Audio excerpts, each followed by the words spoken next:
In the Arizona Gazette, April 5th, 1909, it explains how a Professor Jordan and a archaeologist named Kincaid, both Smithsonian funded, were exploring the Grand Canyon and supposedly found a ancient civilization that were Egyptian origin and also Oriental in origin as well.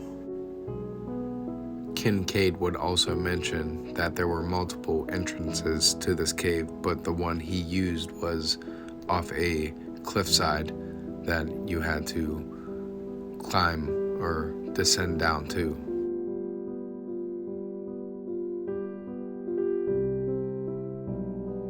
Upon entering the cave, Kincaid would mention that there were different rooms and different various tunnel systems going various directions.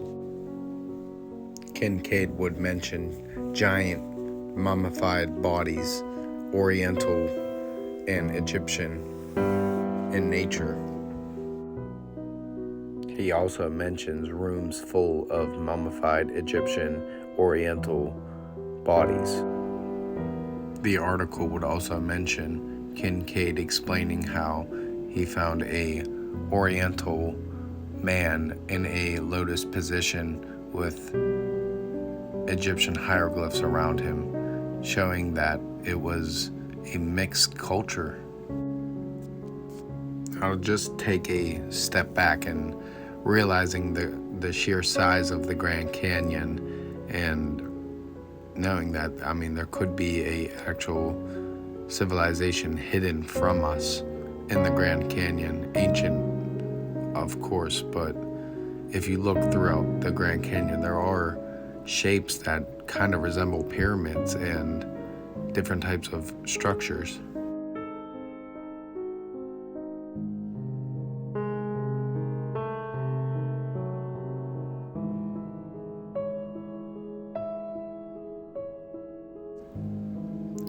Now, to think that the ancients weren't connected, I believe, is just denying history and denying what the ancients are trying to tell us. It's obviously clear that they had communication with one another.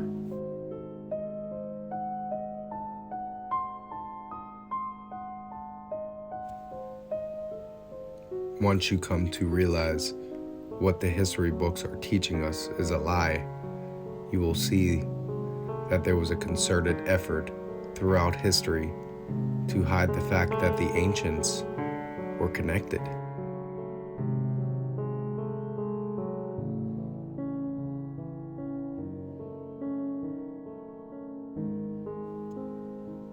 Also, in another article, it shows Kincaid exploring the Grand Canyon, going through the Colorado River, and it explains how he would carry a camera with him and he would take lots of pictures. And it's funny how he would never release photos of the supposed discovery he made, which is very odd. And it's also odd that the Smithsonian would deny any links between Kincaid or Professor Jordan. And also it's interesting that the Arizona Gazette would recount the newspaper article. So was G.E. Kincaid real? I believe so. I believe he was real, and I believe he was paid by the Smithsonian Institution, just as the newspaper reported.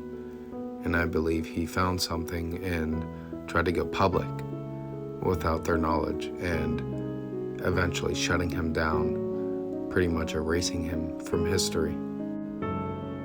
Also, what is pretty mysterious and kind of interesting is that Theodore Roosevelt, a year before these discoveries were made, was in the Grand Canyon and actually deemed the Grand Canyon a national forest. So people couldn't publicly go in Rome, and also it was deemed that no gold hunting would be allowed in the Grand Canyon, so you weren't allowed to just go roam about, which was a year prior to these discoveries. And probably the most interesting thing of all is that there's myths and legends of Cleopatra before Rome came over and pretty much took over, and before she killed herself. She actually sent her son, Alexandra Helios, with 50,000 Egyptians and sent them to America. Now, I'm not sure how true this legend is, but it is fascinating, the correlation. And what if Alexandra Helios came over, and on his way here, he came into some, East Asian cultures and eventually reaching America?